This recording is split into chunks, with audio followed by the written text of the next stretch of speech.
Hi Pisces, welcome to my channel Butterfly Oracle. This message is for Pisces Sun, Moon, and Rising. Be sure to check out your other placements in my other videos and be sure to click the like and subscribe if you like the content that I'm bringing to you. All right Pisces, let's get started with your energy.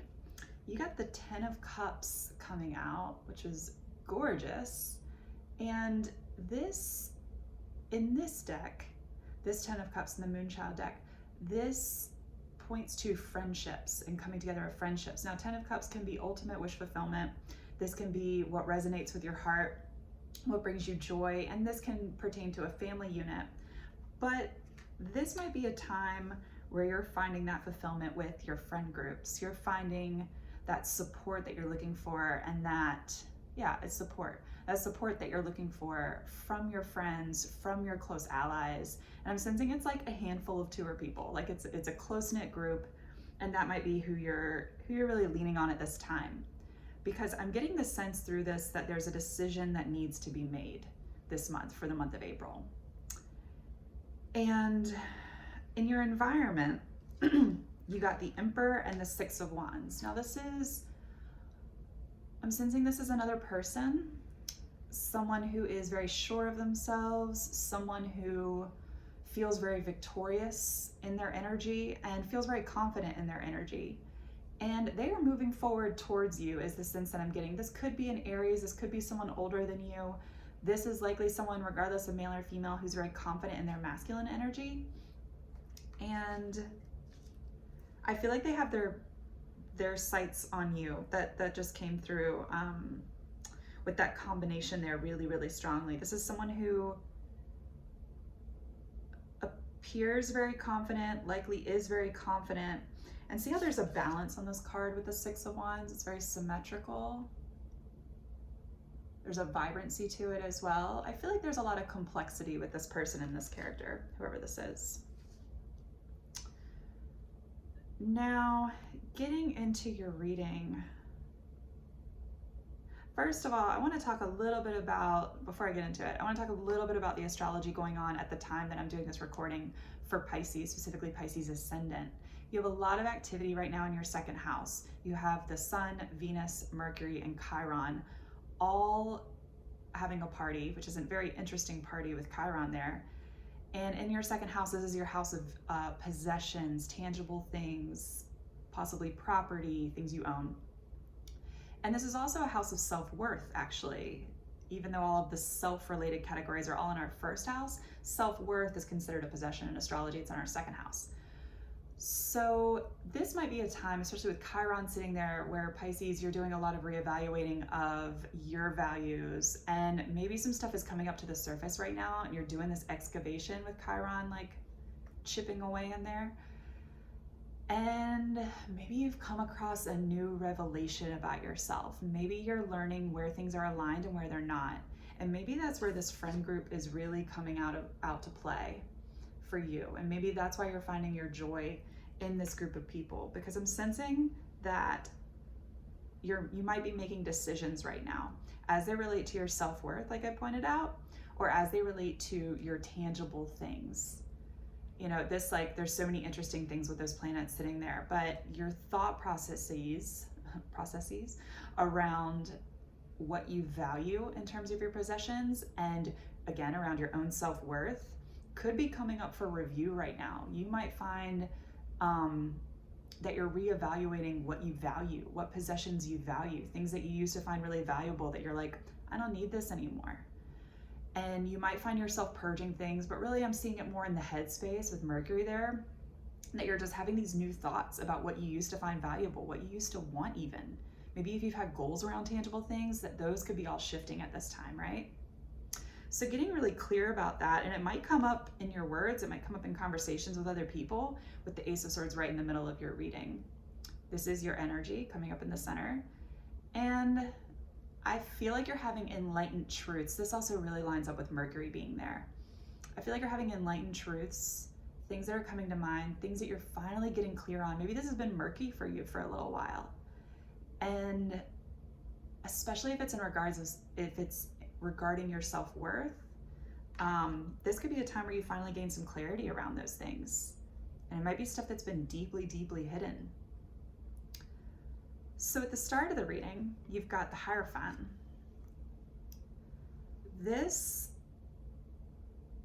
I'm going to do this all together actually. You have the Hierophant, the Strength card, and the Seven of Wands. This is an interesting energy all coming together, but it's a strong and powerful energy at the start of the month for you in April. This might have already happened. There might be some commitment in your life where you once found joy that you're now finding that you have to be defensive. And this could be reverse as well. A commitment in your life where you found or find joy where someone else is being defensive with you. Now this lines up with all that reevaluation that we were just talking about physical, tangible things. And the Hierophant indicates that this could be a significant relationship in your life. This could be a contractual relationship in your life. This could even be a marriage. Perhaps there's someone, maybe a Leo or a Taurus, that you had your sights set on and you're reevaluating it. You're putting boundaries in place, or they are. That's a really specific message. Might not apply to everyone's specific scenario, but there is a call here for strength, especially with that Strength card resting on top of the Ace of Swords. I think from balancing your heart and mind, you're going to find more of that truth. I think by focusing on your own personal evolution, your own elevation, you're going to find more of that truth as well.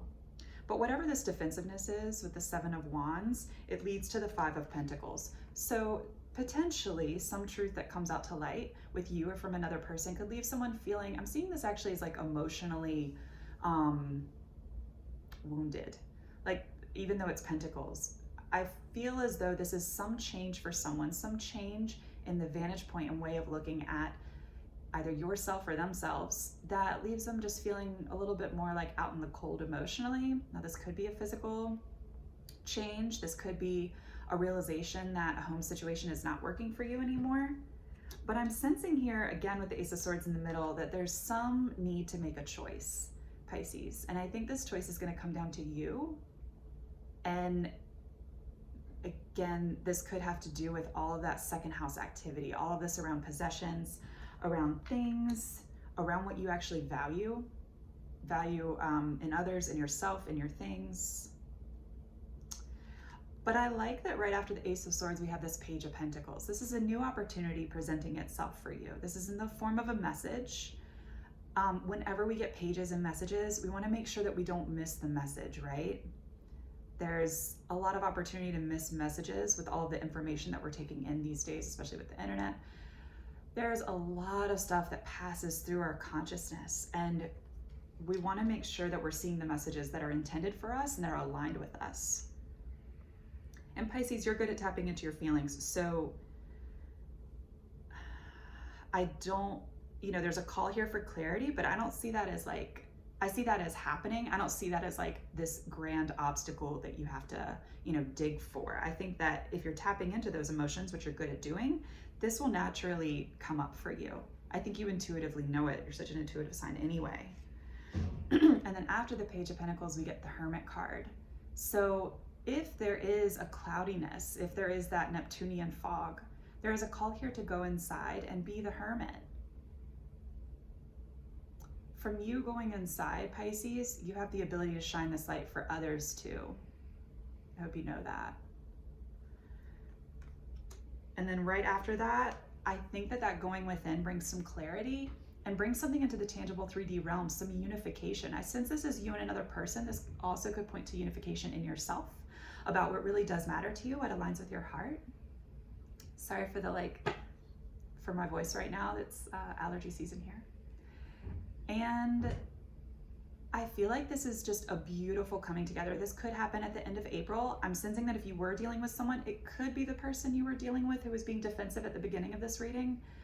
Or if you were being defensive, this could be a meeting of the minds again, of coming to an understanding with one another.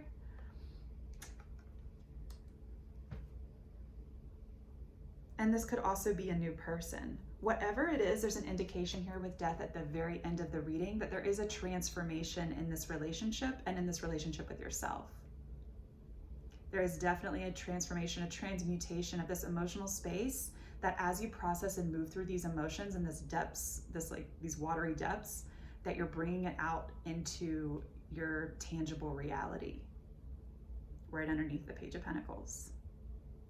So this feels like a big energy, and again, it's a decision that you have to make, Pisces. Maybe that's where you don't feel so comfortable. Maybe you want the decision to just be made for you or something like that.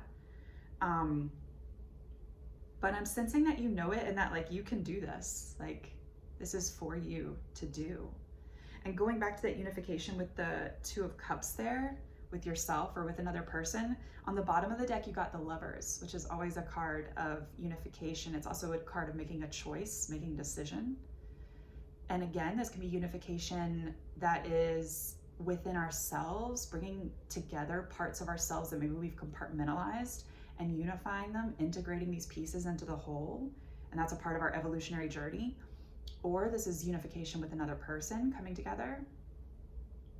That's a really beautiful energy to have at the bottom of the deck, and Judgment right underneath that. It's gorgeous. For your Oracle card, Pisces, you got Shining Through, and this to me echoes that Ace of Swords energy. This is, if you have an idea that you've been wanting to bring to light, and I sense that you do, and that it relates very much to your like tangible, real reality. And again, there's an interesting theme coming through here with the second house of possessions and self-worth. If there's something that has been boiling inside at like this very low boil, and you're waiting for that time to come out, this is the time. And this could happen around the middle of the month. Ace of Swords shining through. There might be something here connected with the new moon in Aries for you. And there is this like this call to step up, this call to step out. And maybe also with this Emperor in the environment, this might be mirroring back to you a call to step forward victoriously, like the Six of Wands suggests too, and be that leader in your own life. Be that leader going after what makes your heart happy, what makes you feel grounded and stable as the Emperor in your own life, channeling that Aries energy throughout the month of April. That's beautiful. All right, Pisces, thank you so much for joining me. Have a wonderful month. Take care.